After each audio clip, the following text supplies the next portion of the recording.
Vamos a hablar ahora con Pablo Callejón, que está nuevamente aquí en los estudios de Telediario.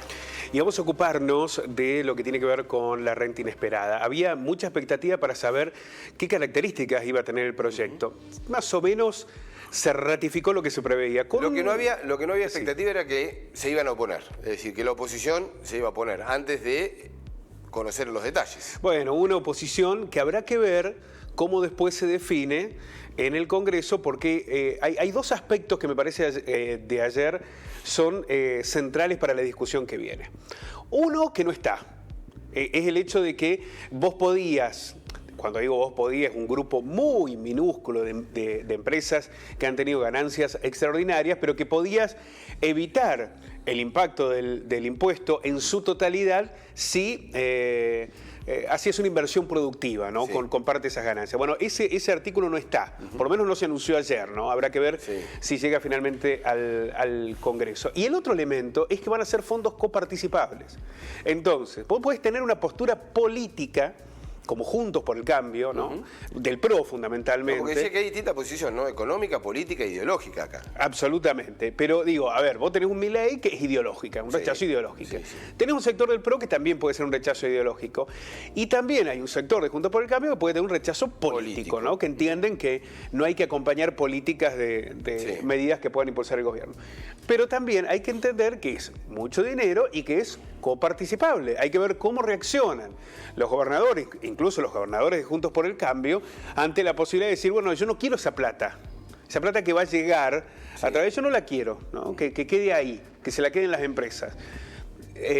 Me parece que esa es el elemento, la carta a favor que tiene el gobierno. Saber que van a ser fondos coparticipables, ¿no? Los que van a llegar de la renta inesperada. Igualmente se abre un debate que, en virtud de las condiciones que tiene el propio oficialismo y el que se desprende de la oposición, es incierto, ¿no?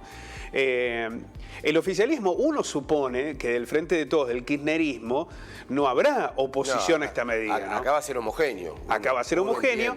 Y ya con un grupo homogéneo del Frente de Todos, más los aliados que han acompañado todas las medidas del Frente político. Hablamos, por ejemplo, de la provincia de Neuquén y de algunos otros legisladores, ¿no? Río Negro también. Río Negro. Parecería que diputados está saldado. El tema es senadores donde está, es muy, la diferencia puede ser 1 o 2 senadores, pero insistimos, los senadores responden a las provincias, más allá de que tienen un posicionamiento orgánico por el partido en el que están. Y para las provincias esto es coparticipable. Ahí es donde se abre la puerta de confianza. El gobierno, por ejemplo, no avanzó con las retenciones porque dijo, no tengo los votos, no voy a tener el respaldo. Ya sabía que era una derrota. Era una derrota porque había legisladores del propio Frente de Todos que decían no vamos a acompañar, y otros que iban, tenemos que ir hacia ese, pero no sentía que tener los votos del gobierno. Bueno, en este caso me parece que han avanzado porque entienden que con estas condiciones se puede dar la medida. Habrá que ver si esto finalmente sucede. Pero vamos a ver algunos detalles de lo que se anunció ayer. El Gobierno Nacional presentó un proyecto de ley que remitirá al Congreso para gravar la renta inesperada de aquellas empresas que registren ganancias extraordinarias derivadas del impacto global de la guerra en Ucrania.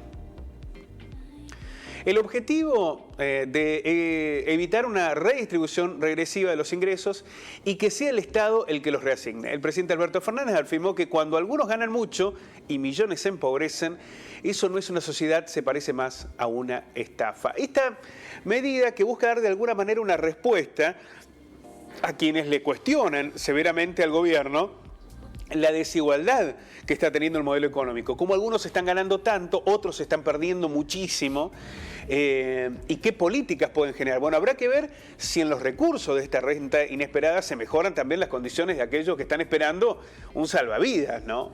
El proyecto de ley prevé la creación de una sobrealícuota del 15% del impuesto a las ganancias de sociedades de capital aplicable al ejercicio fiscal 2022 para empresas que registren una ganancia neta imponible o ganancia contable superior a los 1.000 millones de pesos.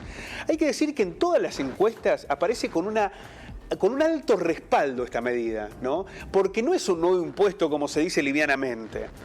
Llega a muy poquitas personas no es algo que le va a impactar al común de la gente y que además son empresas que han tenido efectivamente una renta inesperada, una renta extraordinaria, ¿no? Estamos hablando de más de 1.000 millones de pesos con una ganancia superior al 20% comparada con el año anterior.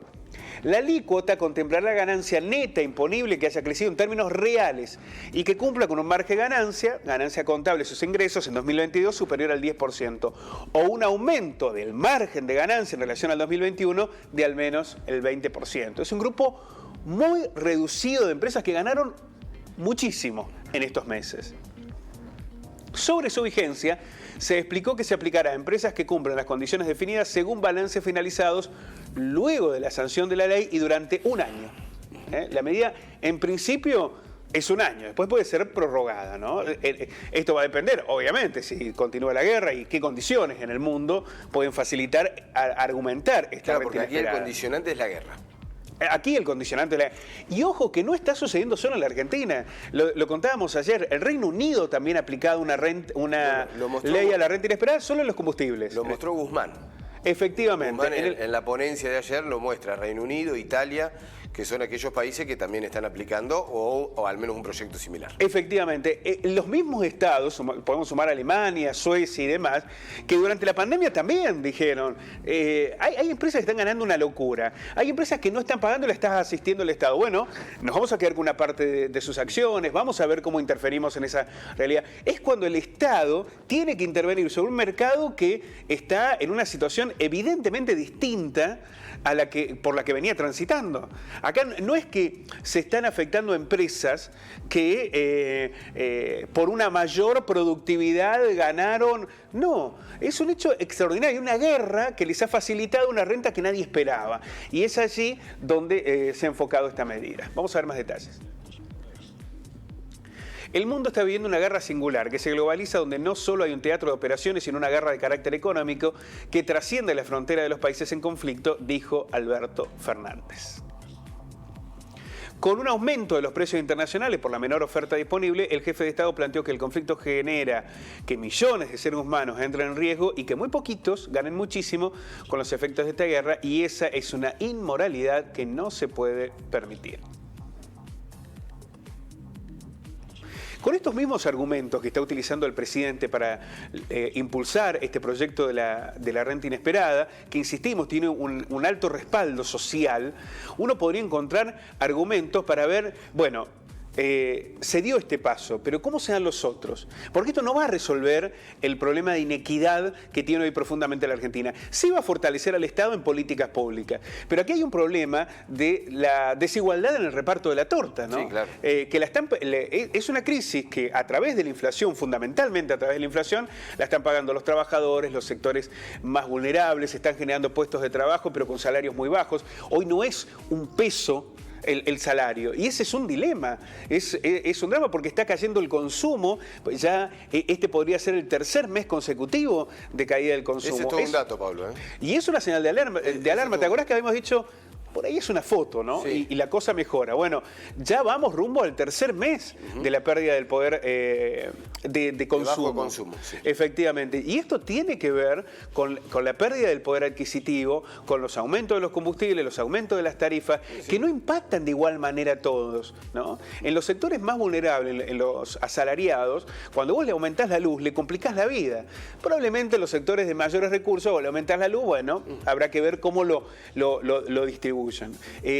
Si no se modifican esas condiciones, este es un paso necesario, es una señal absolutamente. Ahora, es evidente que todavía faltan las medidas reales que terminen volcando el esquema, que terminen mejorando sustancialmente los ingresos y que además avancen sobre otras políticas. Hay mucho déficit en la situación de las viviendas, por los que están endeudados, pero por los que no pueden acceder, la situación de los inquilinos, la cuestión de las obras sociales. Bueno, y fundamentalmente lo que vos decías, el poder adquisitivo del argentino. Totalmente. Hay mucha gente que está yendo al sistema público de salud, al sistema público de educación y que antes formaban parte de los sistemas privados de educación y de las prepagas y que hoy no pueden hacerlo. Bueno, ahí hay una mayor presión sobre el Estado, pero también hay un síntoma. Antes el que podía por sí mismo ya no puede. No.